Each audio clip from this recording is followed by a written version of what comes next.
Hello and welcome to Bicules. तो आज के वीडियो में हम बेसिकली डिस्कस करेंगे पीवाईक्यू की इम्पोर्टेंस और क्या आपके मॉक में जितने मार्क्स हैं उसका रियल एग्ज़ाम्स में रियल मार्क्स में क्या बेनिफिट है, क्या नुकसान है, या क्या मॉक के मार्क्स ही रियल एग्ज़ाम के मार्क्स जितने होंगे और कितने मॉक्स आपको अब अटेम्प्ट करने हैं क्योंकि नीट का पेपर बहुत पास है और मॉक्स अटेम्प्ट करके एनालाइज कैसे करना है। और सबसे बड़ा क्वेश्चन जो हर दूसरा कमेंट है कि हमारे मॉक में इतने स्कोर आ रहे हैं, हम इस स्कोर को कैसे इंक्रीज़ करें, या अगर हमारे मॉक में अभी इतने स्कोर आ रहे हैं तो क्या रियल एग्ज़ाम में भी इतने ही आएंगे। इसकी एनालिसिस मैं आपको देती हूँ। दो ही अल्टरनेटिव हो सकते हैं। आप टेस्ट सीरीज़ दे रहे हो, आप मॉक दे रहे हो, या तो आप रेगुलर बेसिस में अच्छा स्कोर कर रहे हो, या आपके कभी कभी लो स्कोर आ रहे हैं, या रेगुलर बेसिस पे ही लो स्कोर आ रहे हैं। अगर आपके रेगुलर बेसिस पे गुड स्कोर आ रहा है, अच्छा स्कोर आ रहा है, तो नीट में भी आपके मार्क्स बहुत अच्छे होने वाले हैं। इस चीज़ का तो कोई दोहरा ही नहीं है, क्योंकि अगर आपके रेगुलर बेसिस पे मार्क्स बहुत अच्छे आ रहे हैं मतलब आप एनसीईआरटीज़ ढंग से कर चुके हो, आप पीवाईक्यू ढंग से कर चुके हो, आपकी कमांड है सब्जेक्ट के ऊपर। लेकिन अगर आपके लो स्कोर आ रहे हैं तो इसके दो अल्टरनेटिव हैं। अब लो स्कोर अगर आपका मॉक में आ रहा है तो ये भी हो सकता है कि नीट में भी आपका स्कोर लो ही आए, या ये भी हो सकता है कि नीट में आपका स्कोर हाई आए। अब आपको ये बड़ी अजीब सी बात लग रही होगी कि ऐसा कैसे हो सकता है, कहीं ये हमें झूठी तसल्ली तो नहीं दे रही। लेट मी टेल यू, अगर आपके अभी मॉक टेस्ट में लो स्कोर आ रहे हैं, इसके क्या क्या रीजंस हो सकते हैं। इसका सबसे पहला रीज़न तो ये हो सकता है, पहला तो सबसे रीज़न ये हो सकता है कि आपका सिलेबस ही कंप्लीट नहीं हुआ है। और अगर आपका सिलेबस ही कंप्लीट नहीं हुआ है तो मैं आपको सीरियसली सीधे शब्दों में बताऊंगी कि आप ये बहुत बड़ा ब्लंडर कर रहे हो। सिलेबस कंप्लीट किए बिना, पीवाईक्यू लगाए बिना आप सीधा मॉक में आ रहे हो और इससे कुछ नहीं कर रहे हैं। आप बस अपने आप को डीमोटिवेट कर रहे हो। धीरे धीरे आप इतने डीमोटिवेट हो जाओगे कि आपको लगेगा कि सारी ज़िंदगी भी दे दूँ ना नीट को तो नीट क्लियर नहीं होगा। तो सबसे बड़ा ब्लंडर ये आप अपने साथ कर रहे हो। दूसरी चीज़, आपका सिलेबस कंप्लीट है पर फिर भी मॉक में लो मार्क्स आ रहे हैं। लो मार्क्स आ रहे हैं यानी कि कहीं ना कहीं आप रिवीजन में लैग कर रहे हो। तीसरी चीज़, आपने कर लिया पूरा सिलेबस, आपके हिसाब से आपकी रिवीजन भी हो चुकी है, पर फिर भी आपके क्वेश्चंस गलत हो रहे हैं। इसका मतलब कहीं ना कहीं आपके कॉन्सेप्ट्स में क्लैरिटी कम है। और last but not the least, जो एक मेजर फैक्टर्स हो सकते हैं, मेजर फैक्टर हो सकता है, जो ये बड़े बड़े कोचिंग वालाज हैं, इनको आप लोगों से कोई मतलब नहीं है। इनके जो मॉक टेस्ट हैं ये काफ़ी हद तक एब्जर्ड भी होते हैं, क्योंकि इन्हें बस मार्केट में अपनी वो पहुंच दिखानी है कि हमारे मॉक टेस्ट तो इतने लेवल के हैं कि बच्चों के मार्क्स ही नहीं आते हैं। ठीक है, तो ये इनकी अपनी मार्केटिंग स्ट्रेटेजी है। तो कई बार इनके मॉक टेस्ट के क्वेश्चंस भी इतने एब्जर्ड, इतने आउट ऑफ कॉन्टेक्स्ट होते हैं कि हम जितना भी पढ़ लें हमारे मॉक्स में मार्क्स आते नहीं हैं। उन्हें तो फ़ायदा हो जाता है, हम इससे क्या करते हैं, उनकी क्लासेस लेते हैं, उनके कोर्सेज परचेज करते हैं कि इनके मॉक टेस्ट हमसे नहीं हो रहे, इनका लेवल बहुत हाई है तो हमें इनका कोर्स परचेज करना है। वो तो उनके लिए तो विन विन सिचुएशन हो गई। मॉक में भी पैसे कमा लिए, टेस्ट सीरीज में भी पैसे कमा लिए, और आप उनका कोर्स लोगे तो उसमें भी पैसे कमा लिए, पर आप अपने आप को पूरी तरह से डीमोटिवेट कर रहे हो। ठीक है, इसीलिए मैंने बोला कि मॉक के मार्क्स अगर आपके कम है तो ज़रूरी नहीं है कि नीट के मार्क्स भी आपके कम ही होंगे। तो अब मेन क्वेश्चन आता है कि मैम आपने इतना कुछ बोल दिया, अब हम तो कन्विंस भी नहीं हो पा रहे इस बात से जो जो आप बोल रहे हो, है ना। तो आपका क्या आइडिया है, स्कोर बूस्टिंग कैसे होनी चाहिए। अब स्कोर बूस्ट करने से पहले मैं आपको ये बताऊंगी कि आपको मॉक टेस्ट देने कब है। स्कोर बूस्ट तो आप तब करोगे ना जब आप मॉक टेस्ट देने के लिए एलिजिबल होंगे। आपको मॉक टेस्ट तब देने हैं जब आप ऑलरेडी सभी के सभी पीवाईक्यू लगा चुके हो। ठीक है, आपने उन पीवाईक्यू को प्रॉपर वे से एनालाइज कर लिया। अब पीवाईक्यू लगाने के भी बहुत तरीके हैं, दो तीन तरीके हैं। मैं आपको सबसे बेस्ट तरीका बताऊंगी और बताऊंगी कि कैसे करना है। पहला तरीका तो है DIY, यानी कि डू इट योरसेल्फ। ये सबसे अच्छा तरीका है कि आपके अंदर इतनी पेशेंस है कि आप बैठकर बुक खोलकर पीवाईक्यू लगा रहे हो, उन टॉपिक्स को दोबारा से पढ़ रहे हो जिनका पीवाईक्यू नहीं हो रहा है, और इसको प्रॉपर वे में एनालाइज कर रहे हो। मेरी 10 मिनट्स 10 पीवाईक्यू वाली सीरीज देखना, उसमें मैंने आपको बताया हुआ है कैसे पीवाईक्यू रिपीट होते हैं और कैसे ऑप्शन का क्वेश्चन बन जाता है 2 साल बाद और क्वेश्चन का अगले साल ऑप्शंस बन के आ जाते हैं। ठीक है, तो सिर्फ पीवाईक्यू लगाना नहीं है, उसको एनालाइज भी करना है। और अगर आप खुद से कर रहे हो तो बहुत अच्छे। अगर आप खुद से नहीं कर पा रहे हो, आपको बहुत बोरियत होती है, आप 4 क्वेश्चंस के बाद आपके दिमाग में कुछ पड़ता नहीं है, आप बुक बंद कर देते हो, आप फ्रस्ट्रेट हो जाते हो, और आपको चाहिए कि आपको चैप्टर वाइज पीवाईक्यू चाहिए, तो आप मेरे चैनल पे 10 मिनट्स 10 पीवाईक्यू सीरीज है। मैंने इसमें क्या किया हुआ है, प्रॉपर पीवाईक्यू दिए हुए हैं और उनको सॉल्व करवाया हुआ है, और किस एनसीईआरटी की कौन से पेज पे कौन सी लाइन में से उठाए हुए हैं वो स्क्रीनशॉट भी लगाया हुआ है। ठीक है, तो इससे क्या हो रहा है, आपके पीवाईक्यू एनालाइज भी हो रहे हैं, आपको एनसीईआरटी में वो जो लाइंस हैं वो भी रिवाइज हो रही है, और आपको ये भी पता चल रहा है कि 95-99% क्वेश्चंस तो एनसीईआरटी में से ही आ रहे हैं, स्पेशली अगर 5-6 साल का ट्रेंड देखा जाए तो। उससे बेटर ऑप्शन क्या है, अब देखो आप चैप्टर वाइज क्वेश्चन लगा रहे हो, अच्छी बात है, लगाओ, क्योंकि अभी आपने पीवाईक्यू नहीं किया, पर एक बार आप मेजोरिटी चैप्टर से अगर पीवाईक्यू से गो थ्रू हो चुके हो, और नीट में जो पेपर आएगा वो चैप्टर वाइज क्वेश्चन तो आएंगे नहीं, वो तो रैंडम आएंगे पूरे सिलेबस में से, तो आप क्या कर सकते हो, डेली 25 क्वेश्चन पीवाईक्यू लगाने हैं। और कैसे लगाने हैं, बायो के लिए तो आप मेरा टेलीग्राम चैनल ज्वाइन कर सकते हो, मैं डेली उसमें 20 या 25 क्वेश्चंस डाल रही हूँ, और शाम के टाइम मैं रिवीजन शीट डालती हूँ जिसमें उसके सॉल्यूशंस होते हैं लाइन टू लाइन, और वो भी शॉर्ट फॉर्म में, तो आपके लिए रिवीजन के लिए अच्छा होगा वो। लेकिन ऐसा नहीं है कि सिर्फ अपने दिल की संतुष्टि के लिए हमने पीवाईक्यू लगा लिया और अब हमारा पेपर हो गया, नहीं, पीवाईक्यू तो मेजॉरिटी ऑफ पॉपुलेशन लगा लेगी, पर सिलेक्शन उसी का होगा जो इस पीवाईक्यू को एनालाइज करेगा। एनालाइज कैसे करना है, आपने उस पीवाईक्यू को लगाना है, रिवर्स साइकोलॉजी अपनानी है, ये क्वेश्चन देख के डरना नहीं है कि मैंने तो ये चैप्टर बहुत पहले रिवाइज किया था, आप डर जाओगे कि यार मैं अटेम्प्ट करूंगा करूंगी तो गलत होंगे, मेरा कॉन्फिडेंस लो हो जाएगा, नहीं, डरना नहीं है, डट के रहना, क्वेश्चंस अटेम्प्ट करो, जो क्वेश्चंस गलत होते हैं शाम को रिवीजन शीट तो पूरे सभी क्वेश्चंस की देखनी है, क्योंकि जो क्वेश्चंस आपके सही भी हैं, क्या पता रिवीजन शीट में उनके लिए भी एक्स्ट्रा चीजें मिल जाए आपको। दूसरा, जो टॉपिक आपको बिल्कुल नहीं आते उनका पूरा पूरा चैप्टर नहीं उठाना, आपने क्वेश्चन देखा, आपने टॉपिक देखा, आपको नहीं आता, वो टॉपिक उठाओ, उसका कोई शॉर्ट वीडियो देखो 5-7-10 मिनट का, भगवान के लिए 10 घंटे की मैराथन मत देखो, ये भेड़ चाल में चल के ही आपने अपनी जिंदगी खराब की है, ठीक है, 10 मिनट की वो देखो, आप कोई वीडियो देखो या उसको एनसीईआरटी से पढ़ो, उसको पढ़ने की कोशिश करो, उसको याद करने की कोशिश करो। और ये जितने भी पीवाईक्यू आप लगा रहे हो इसके लिए एक सेपरेट नोटबुक लगाओ। अब पागलों की तरह, बच्चों की तरह सेपरेट नोटबुक पे क्वेश्चंस नहीं उतारने हैं, हमें कोई किताब नहीं छापनी है, हमें वो नोटबुक अपने लिए बनानी है, उसके नोट सिर्फ आपको समझ आना चाहिए, उसमें सिर्फ पॉइंटर्स लिखो, क्वेश्चन मत लिखो, जो चीज़ आपको याद नहीं आ रही, क्या पता उनमें ऑप्शंस में कोई ऐसी चीज़ें दी हो जो आपको ना याद रहती हो, जिसकी कॉन्सेप्ट क्लैरिटी ना हो, कोई क्वेश्चन गलत है उसका आंसर लिखो, कॉन्सेप्ट लिखो, वो पॉइंटर्स में लिखो। मेक श्योर अगर 20 क्वेश्चन हैं तो 1 या 1.5 पेज में आपका ये काम पर डे हो जाना चाहिए। तो सोचो, अगर 40 दिन भी आप एमसीक्यूज लगा रहे हो, लेट से 2 पेज भी आपने डेली भर दिए अपने, 1.5 या 2 पेज, तो 70 से 80 पेज लास्ट में आपके इस कॉपी के भरे होंगे, और इसको आपने रिवाइज करना है। इसको जब आप रिवाइज कर लोगे तो आपके हाथ में एनटीए का पूरा चिट्ठा होगा, क्योंकि एनटीए ने जितने भी सालों में जितने भी क्वेश्चंस दिए हैं वो नोटबुक आपके लिए बाइबल होगी, ठीक है, आप एनटीए की साइकोलॉजी को समझोगे उससे। क्लियर। अब देखो, आप लोग चल रहे हो भेड़ चाल में, जहाँ ज़्यादा व्यूज़ दिखे, जहाँ ज़्यादा कंटेंट दिखा, ज़्यादा सुंदर सुंदर हैंड राइटिंग में सारा कुछ बना हुआ है, लोग जा रहे हैं, आप भी चल दिए, पर आपने कभी ग्राउंड लेवल पे एनालाइज किया रियल कंपटीशन है कितना? हर एक मैराथन लेक्चर में, बड़े बड़े कोचिंग वाला के मैराथन लेक्चर में आप देखोगे लाखों में व्यूज़ है, क्या लाखों बच्चों का क्लियर हो रहा है नीट? क्या इतना कॉम्पिटिशन ऑन ग्राउंड है? इसका प्रूफ मैं आपको देती हूँ। ये टेलीग्राम चैनल बनाया मैंने, इसमें लगभग आप देख सकते हो, एक सेकेंड, ये डे 1 हो गया अपना, इसमें लगभग आप देख सकते हो 500 के करीब सब्सक्राइबर हैं। पहले दिन जब बच्चों ने पीवाईक्यू अटेम्प्ट किए, उनकी ज़ील, उनकी मोटिवेशन बहुत हाई थी, ठीक है, तो पहले दिन आप देख सकते हो लगभग 300 बच्चों ने आंसर दिया, लगभग। दूसरा दिन डे 2 20 मार्च को, कल 300 से जो बच्चे थे वो 200 पे आ गए। डे 3 आज 21 मार्च 200 से जो बच्चे थे वो 100 पे आ चुके हैं। सुबह डला है ये, ठीक है, और ये जब मैं वीडियो बना रही हूँ 10:30 हो रही है रात के, तो सुबह से रात तक भी सिर्फ 100 बच्चों के आसपास ही लगाए हैं। मैं आपको 4th डे 5th डे दिखा दूंगी, बच्चे इससे भी कम हो जाएंगे। यानी आप ये देखो, जितने लोग हैं रियल कंपटीशन तो उसमें 1/5 में है। आधे से ज़्यादा लोग तो सिर्फ कोर्स परचेज कर रहे हैं, सिर्फ व्यूज़ बढ़ा रहे हैं, प्रॉपर वे से पढ़ नहीं रहे, वो कंसिस्टेंट नहीं है। कंसिस्टेंसी में तो बहुत कम बच्चे हैं। अगर मान लो 20 लाख बच्चों ने फॉर्म भर दिया तो कंपटीशन कितने का है?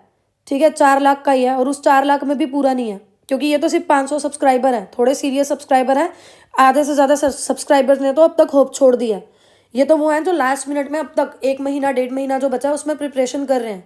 जब आप बड़ा नंबर लेकर चलोगे तो ये और भी कम निकलेंगे, ये 1/5 अमाउंट नहीं होगा, ये और भी कम निकलेंगे। तो रियल कंपटीशन, ग्राउंड लेवल पे कंपटीशन तो बहुत कम है, क्योंकि हर कोई कंसिस्टेंट नहीं है। जो दिख रहा है वो हो नहीं रहा है, ठीक है। आपको दिख रहा है कि इतने सारे जनों ने सब्सक्राइब कर रखा है ये कोचिंग चैनल, इतने सारे व्यूज़ हैं मैराथन पे, ये वो ऐसे वैसे, पर रियलिटी में ऑन ग्राउंड कोई भी नहीं कर रहा है। इसका प्रूफ आप यहाँ से देख सकते हो। सो बी कंसिस्टेंट, लास्ट मिनट पे अपनी होप्स मत खो। मैं बता रही हूँ पूरा साल आप बहुत अच्छा पढ़ रहे हो पर लास्ट में आपने अपनी होप खो दी ना, तो आप कहीं स्टैंड नहीं कर रहे। और वो बच्चा जो पूरा साल ठीक ठीक पढ़ा है, ठीक है, और लास्ट में वो पूरा 100% श्योर है कि मैं करके रहूँगा, वो आपसे ज़्यादा आगे निकल जाएगा। क्योंकि ग्राउंड लेवल पे रियलिटीज कुछ हो रहा है। एनटीए जो पेपर बना रहा है वो 17 से 18 साल के बच्चों के लिए बना रहा है, वो +2 पास आउट के लिए बना रहा है। उसको पता है कि बच्चा +2 से निकला है, उसने सिर्फ एनसीईआरटीज पढ़ी हैं। ये कोचिंग्स वाले आपका पागल बना रहे हैं। ये इतना इतना सिलेबस दे देते हैं, इतना इतना, एक बच्चे के हिसाब से 24 घंटे के हिसाब से ज़्यादा कंटेंट है वो, हमारे माइंड की लिमिट के हिसाब से ज़्यादा कंटेंट है वो। उसके पीछे मत भागो, ग्राउंड रियलिटी को एनालाइज करो। उसके बाद अब मेन मुद्दे पे आते हैं, how to boost your score. अपना स्कोर बूस्ट कैसे करना है? पहली और फॉरमोस्ट चीज, मॉक्स को फॉर्मेलिटी के लिए यूज मत करो। जैसे वो होते हैं ना बुजुर्ग, सुबह उठना है, उनको पता है उठ के अखबार पढ़ना और पार्क जाना है, वो वाली फॉर्मेलिटी मत करो कि ये तो रीत सदा से चलती आ रही है, नीट का पेपर देना है तो मॉक लगाने हैं। नहीं, मॉक को फॉर्मेलिटी के लिए यूज मत करो, मॉक को प्रॉपर वे में दो। अगर 3 घंटे आपने मॉक लगाया है, पहली बात तो कुछ बच्चे आधा आधा करके मॉक लगाते हैं, 1 घंटे में कुछ क्वेश्चन, फिर जा रहे हैं, खा रहे हैं, पी रहे हैं, फिर 1 घंटे में नहीं। 3 घंटे एग्जाम एनवायरनमेंट में पानी की बोतल लेकर मॉक लगाओ। अगर 3 घंटे मॉक लगाया ना तो इसको 2 आवर्स 2+ आवर्स एनालाइज करने में दो। अगर आपने 3 घंटे मॉक लगा लिया और आपने उसके बाद उसको एनालाइज नहीं किया ना, वेस्ट हो गए वो 3 घंटे भी। इससे अच्छा तो सो जाते, नींद पूरी हो जाती, डार्क सर्कल कम हो जाते, सो जाते इससे अच्छा। ठीक है, तो आपने क्या करना है, इसको एनालाइज करना है, इसको नोटबुक पे लिखना है। अगेन, नोटबुक को ग्रंथ नहीं बनाना है, उसको बाइबल मतलब ग्रंथ की तरह इतना मोटा नहीं बनाना है। उसमें सिर्फ अपनी मिस्टेक्स लिखनी है, उसको सजा सजा के नहीं लिखना है। उसमें बड़ी बड़ी ऐसे ये सजावट वाली ये जो स्टिकी नोट्स हैं, कलर पेन्स हैं, ये सब नहीं। सिंपल एक बॉल पेन, पॉइंटर्स लिखते गए। ठीक है, कम स्पेस में लिखना है ताकि लास्ट में आपकी जो वो नोटबुक हो, कंपाइलेशन हो, वो कम उसकी हो कि आप नीट से पहले 4 दिन पहले रिवाइज कर सको। और हर संडे टू संडे आपको इन चीज़ों को रिवाइज करना है। वैसे तो हर 3 दिन में, जब ज़्यादा बल्कि होता जाए, संडे टू संडे इन पॉइंटर्स को रिवाइज करना है। ठीक है, ये मैं बता चुकी हूँ। मॉक को एक गो में करना है, पूरा एक ही टाइम पे लगाना है, आधा आधा नहीं करना है। रिवर्स साइकोलॉजी अपनानी है। अब जब हम मॉक लगाते हैं ना, हमें डर लगता है कि यार हमारे तो बहुत सारे चैप्टर रिवाइज नहीं हुए, यार हम लगाएंगे तो बहुत कम नंबर आएंगे, हम और डिमोटिवेट हो जाएंगे। तो क्या हो गया, नीट का पेपर थोड़ी है कि रैंक ही डिसाइड हो जाएगा। लगाओ, कुछ नहीं आता फिर भी लगाओ, क्योंकि ऐसा तो है नहीं कि जो 40-50 चैप्टर तीनों सब्जेक्ट के मिलाकर बन रहे हैं, आप एक दिन में उनको रिवाइज कर लोगे फिर अगले दिन फुल लेंथ मॉक दोगे, ऐसा तो है नहीं। तो आप रिवर्स साइकोलॉजी अपनाओ, अपने आप पे भरोसा रखो। थोड़ा पूरा साल कुछ ना कुछ तो पढ़ा है। ये कोचिंग वाला जो है ये आपका फूल बना रहे हैं, इनकी बातों में मत आओ, खुद पे भरोसा रखो और मॉक लगाओ। डरो मत, क्वेश्चन नहीं आते स्किप करते जाओ, अपना करते जाओ उसको। और रिवर्स साइकोलॉजी कैसे अपनानी है, पहले मॉक लगाना है, फिर उसको एनालाइज करना। अब देखो, जो गलत गलत क्वेश्चन है ना, उन टॉपिक्स को जाकर बुक में से रिवाइज करो। ये मुश्किल लगेगा, एक बार आपको डर लगेगा, मन नहीं मानेगा, पर इससे बेटर सॉल्यूशन कुछ नहीं है। हमारा जो मन है ना, वो सीधे रास्ते की तरफ जाता है, जो इजी लगता है कि रिवाइज करके मॉक लगा लिया, उसको लाइन वाइज एनालाइज कर लिया, हाँ देख लिया, मॉक वालों ने जो सोल्यूशन दिया उसी को देख लिया, बुक नहीं खोली। क्योंकि बुक खोलने में तो दिमाग ज़्यादा लगेगा ना, बार बार अपना तंग होगे, अलग अलग चैप्टर खोलोगे, अलग अलग टॉपिक खोलोगे। ठीक है, पर होगा वही, होगा उसी का जो करेगा। ठीक है, तो ऐसे रिवर्स साइकोलॉजी अपनानी है। अब देखो, रियल एग्जाम में ना रैंडम क्वेश्चंस आते हैं। रैंडम क्वेश्चंस मतलब पूरे सिलेबस में से आते हैं, आपके चैप्टर वाइज के हिसाब से नहीं आते। तो जब आप चैप्टर वाइज मॉक दे रहे हो या रैंडम मॉक्स दे रहे हो, है ना, सेक्शनल मॉक्स दे रहे हो, उसका कोई फायदा नहीं है। कंप्लीट टेस्ट दो। इस टाइम पे तो खासकर आकर सेक्शनल टेस्ट को कम करो और कंप्लीट टेस्ट को ज़्यादा दो। और डरो मत, चीज़ों को फेस करो, know where you stand. Literally there are people जो बेचारे 4-4 5-5 बार अटेम्प्ट दे रहे हैं। तो आप हो गॉड के फेवरेट चाइल्ड हो, पर गॉड ने आपको ऐसे ही सीट नहीं दे देनी। गॉड, भगवान तो सभी के हैं, जो मेहनत करेगा उसी को सीट मिलेगी। तो डरो मत, नो वेयर यू स्टैंड। क्या पता आपको अगले साल ड्रॉप लेना पड़े, और अगर अगले साल ड्रॉप लेना भी पड़े तो बेटर क्या है कि आप अब छोड़ दो अपनी होप और सोचो कि 4 मई के बाद दोबारा नए सिरे से स्टार्ट करूँगा, अगले साल दोबारा इस वीडियो पे आओगे अगर ऐसा करोगे तो। और एक चारा आपके पास यह है कि इन 40-45 डेज में अपना 1000% दो। जब आप अपना 1000% दोगे, आप एनसीईआरटी और पीवाईक्यू से निकल जाओगे, तो आप ऑलरेडी 70% जनता से आगे हो। 70-80% जनता सच में ऐसी है जिन्होंने आज तक एक भी पीवाईक्यू नहीं लगाया, पागलों की तरह मॉक्स के पीछे भाग रहे हैं और डायरेक्ट पेपर दे रहे हैं। ठीक है, तो नो वेयर यू स्टैंड। ठीक है, अपने आप को प्रॉपर वे में एनालाइज करो और मॉक के स्कोर लेके अपना दिमाग खराब नहीं करना है, मोटिवेशन लूज नहीं करनी है, अपनी स्पिरिट हमेशा हाई रखो, एटलीस्ट लास्ट डे तक फाइट करो। नीट के पेपर तक फाइट करो, अपनी स्पिरिट को कम ना होने दो। ठीक है, मैंने बताया कि कोचिंग वाला की मार्केटिंग स्ट्रेटेजीज है, वो तो मुश्किल वो बनाएंगे। अगर वो बिल्कुल नीट लेवल के एनसीईआरटीज में से मॉक बना देंगे और आपके वो आ जाएंगे, आप खुद ही कर लोगे, खुद से ही तैयारी कर लोगे, तो उनके कोर्स कैसे बिकेंगे।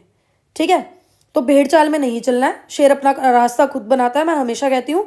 तो खुद से करना है सब कुछ। ठीक है, और जिन्होंने अब तक प्रीवियस ईयर क्वेश्चंस नहीं लगाए, I will really suggest mock मत करो, प्रीवियस ईयर पेपर्स को ही मॉक की तरह अटेम्प्ट करो 3 आवर्स, और उनको एनालाइज करो, क्वेश्चंस को भी एनालाइज करो और ऑप्शन को भी एनालाइज करो।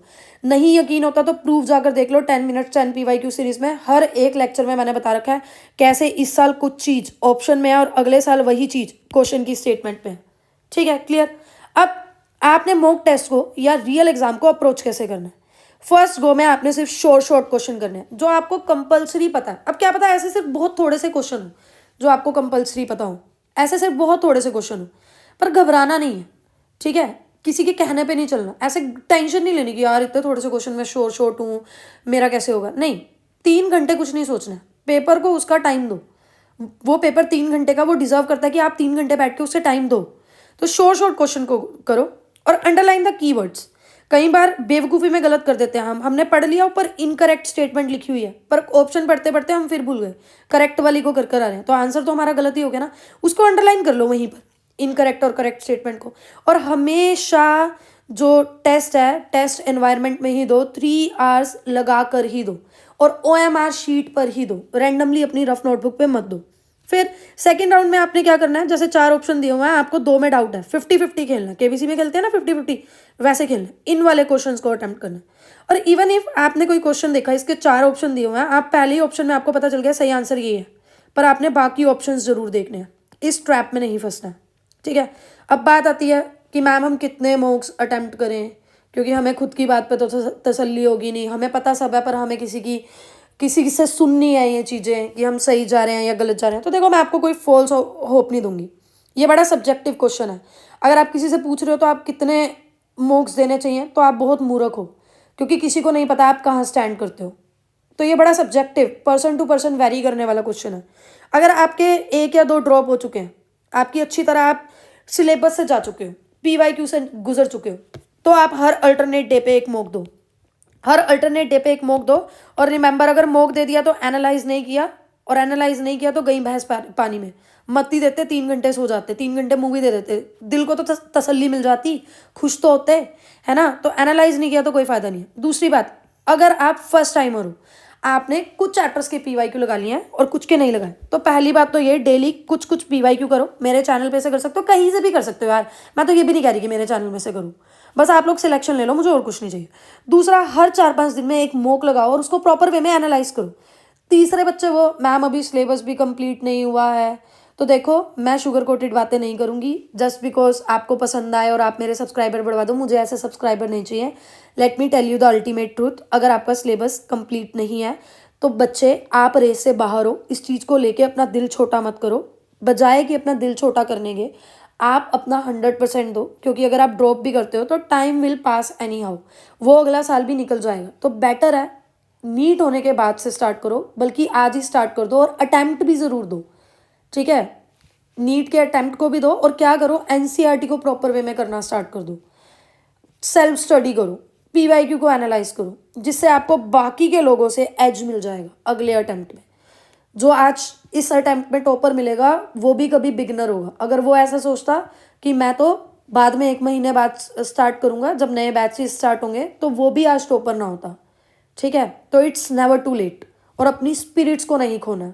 ठीक है, बाकी आज के लिए इतना ही, फिर अगला हम लेकर आएंगे कुछ अच्छा सा कंटेंट। आपके जो भी डाउट्स होंगे कमेंट सेक्शन में लिखना, कोई भी ऐसे सर्कमस्टांसिस जो आपको तंग कर रहे हैं, कोई भी गाइडेंस चाहिए हो तो प्लीज़ लिखना, मैं जहाँ तक हेल्प कर पाऊंगी मैं ज़रूर करूँगी। Thank you so much, good night, bye bye. Like कर देना, सब्सक्राइब कर देना, शेयर कर देना।